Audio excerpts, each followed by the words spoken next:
5 years old. He has a twin sister, and she's actually the one who's having the baby. So the twins have just huge things going on. My husband's anniversary for his job is coming up next week, I think. And yeah, and welcome to spring. Welcome to spring. Yeah. Well, here in Canada, we actually had snow a few days ago, so our spring is delayed a little bit, but that doesn't take away from the exciting news that you have. It's like you're springing into a new stage of your life, right? Absolutely. Yeah. Yeah. It's exciting. So let me ask you a question before we jump right into this. Becoming an empty nester. I know that you went through it a little bit years ago, but now you're looking, it's on the horizon now, right? Is there anything that you're looking to do differently, or is there anything that you're excited for? I'm excited for my husband and I to really become that couple again. When we started our marriage, we started our relationship. He was actually my photographic supervisor for Olin Mills, a family portrait studio. And uh, about 6 months into my employment, we had already been dating a few months, and I became pregnant. And so a year later, we got married. Our daughter was born. She was 6 weeks at our wedding, and that was almost 29 years ago. In October, it'll be 29 years. 30 years together in September, and three children later. And so we never really had that quality couple time that a lot of couples do have before they start having children. And so I think we're really kind of excited about that. Just kind of like just being able to focus on each other when we're in our own domain. So it seems like you both were parents longer than you were boyfriend and girlfriend. Absolutely. Yes. I wonder how, and I'll ask you then, I wonder how that felt knowing that you went from like your identity as, let's say, a single woman, right, into a woman that's in a relationship, and now went to a motherhood, and then you became a wife, or wife then motherhood, right? Like Yeah, you transitioned very quickly I between those four did. things. How did that feel? It was incredibly scary because I graduated from high school in May of 95. I got pregnant in November, December of 95 and had our daughter in August of 96. So there was a little over a year in between me graduating high school and becoming a mother. And then I became a wife. And so there really wasn't time to be that single girl. There wasn't time to figure out, did I like to go out and party, or did I want to be a homebody? Um, but I think that the universe had those plans set into place because that's what I needed at the time. When you say that you needed that at a time, why do you think that? Home life.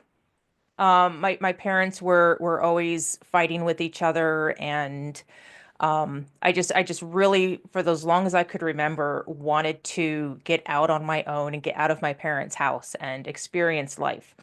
I can remember at like 13 or 14 years old, I would take my allowance or whatever money I had from babysitting, and I would buy like plates and coffee mugs and salt and pepper shakers and stuff that I needed for my first apartment because my friend and I had talked about getting our first apartment when we graduated school, not even thinking that we weren't even going to be in the same state when we graduated high school because our we were Air Force brats. So we were moving every 3 to 4 years.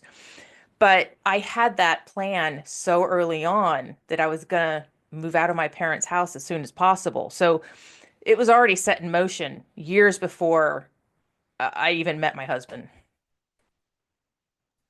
I remember growing up, and I grew up in a difficult household, and I made a promise to myself whenever I leave, I'm not gonna be one of those kids that comes back. Yeah. Right? I did come back for about 2.5 months in between our first house selling and us finding our second home, which is where we raised our kids for 16 years. But that wasn't because we wanted or needed to come back. We just it was really hard to find month to month houses for a family of five when you knew it was only going to be very temporary. Um, but yeah, I never wanted to go back home. So let me ask you then, what do you think contributed to you making this situation a successful one for you as well as your spouse and your family that ended up growing with you guys? I think subconsciously I made um, a realization that I was not going to have the marriage that my parents had. That I was going to do everything as opposite as I could to make it work. We also focused on each other. Growing up, we're told that once you have kids, it's no longer your life. It's all about your kids. And I always knew when I started having kids, I set the belief in myself that one day my kids are going to leave. One day my kids are going to grow up. They're going to find their own spouses. They're going to start their own families. It's what they're supposed to do. And I needed to foster the relationship with my husband because when they leave, he's the one who's going to be there. It's not up to our kids to continue making us happy or continue to make sure that we're okay. It's our job to raise them and let them leave the nest. That's how it works. You have kids, they leave the nest, and you hope that they come back and continue to have you in their life, but really it's not their responsibility to have us in their life. It's a joy for us to be in their life. Um it's not an expectation. And so very early on, my husband and I decided that we were going to make sure that we did focus on each other. We never neglected the needs of our kids. If our kids needed us, we stopped and we helped them. But when the kids were asleep, if the kids weren't home, if the kids were quiet, we focused our attention on each other. You know, I make this post every once in a while. We have a love seat that we sit on. And I always said that I never want to have separate chairs. I always want to have a love seat because I want to be able to sit close to him. I want to be able to cuddle with him whenever I want without having to ask him, "Do you want to go sit on the couch?" I like having that stabilization of having that closeness together. And we've never had separate chairs. Sometimes I look back on when I'm buying furniture and you just mentioned that, I wonder, and to those watching, please excuse my ignorance in this. I wonder if that's really why they call it a love seat, right? It's Yeah, for the couples to sit together. Yeah, you love your friends or whatever, right? And your children, you love them too.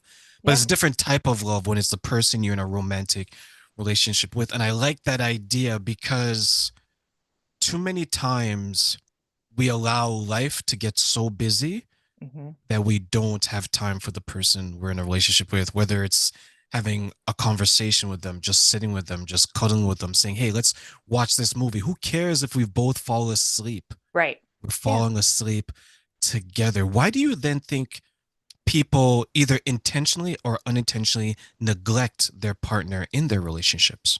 Well, part of it is I think because they're told that they're not told that that's what they're supposed to do, but that's what they're shown how marriage is.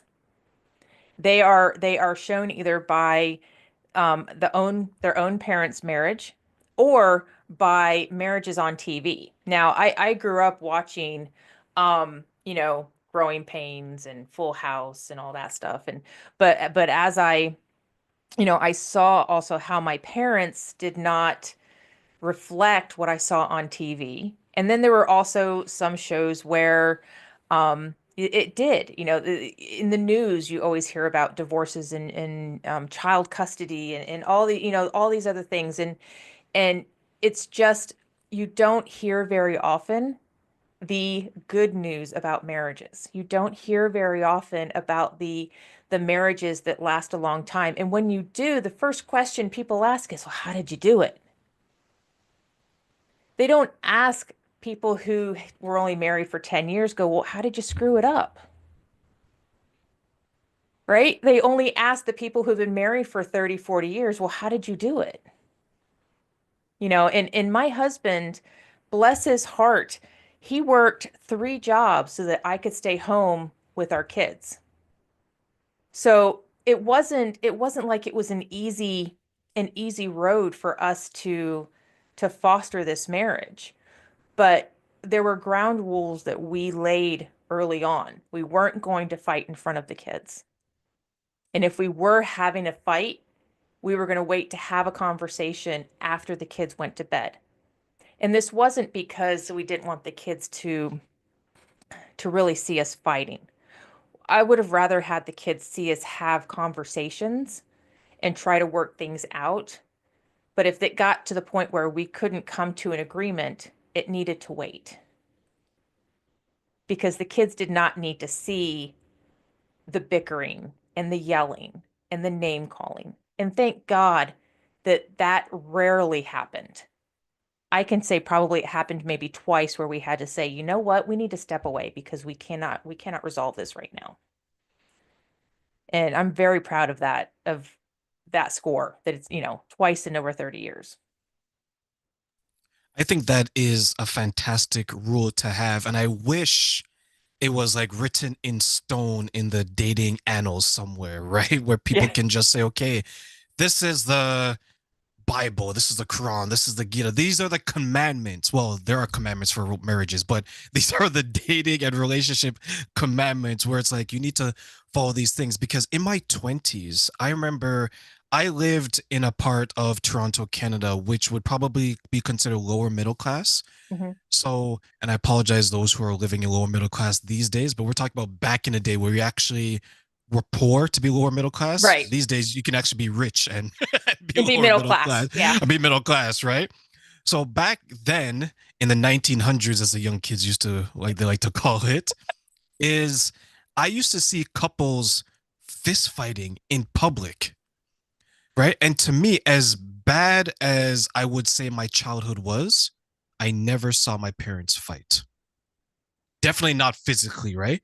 But I couldn't imagine a world where you have, let's say, a 3-year-old or a 5-year-old in the stroller and you're coming to blows with each other. Mm. I know that you work with people and you have your own experiences. Do you find that relationships maybe in the more modern setting these days tend to not have that boundary, as you mentioned, where if there's an argument, it's whenever, however, wherever it happens? Um, I think that honestly, I think that the younger generation is more in tune with not having some of those conversations out in public because I think they've seen how and people might hate me for this, but how boomers and some of Generation X have had those blowout conversations in public. I mean, we grew up in the age of talk shows. I mean, Ricky Lake, Jerry Springer, Jenny Jones. We had these talk shows where it was okay to call somebody a name on national television, pull their hair, kick and punch them. Like that was made to be okay, and that was exciting television.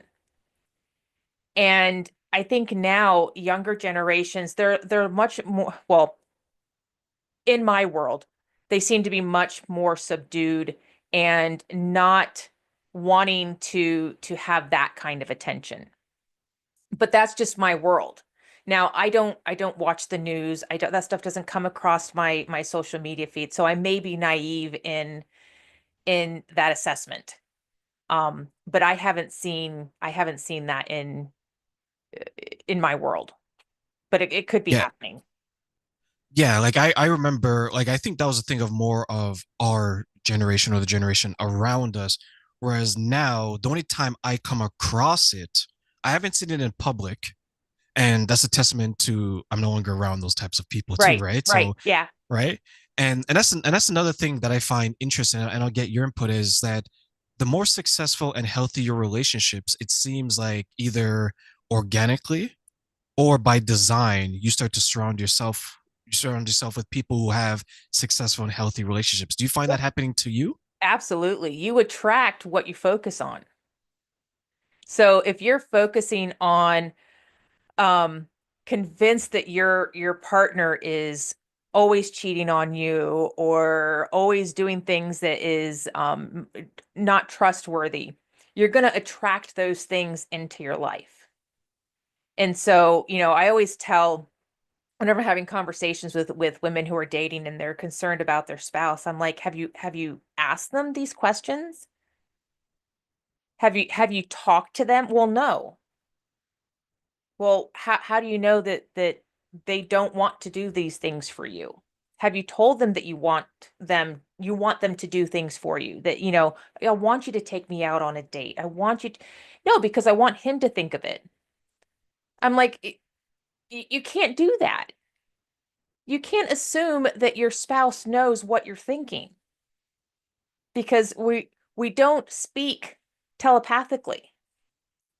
I mean, there have been many times I've sat there and looked at my husband, I'm like, just get off your phone.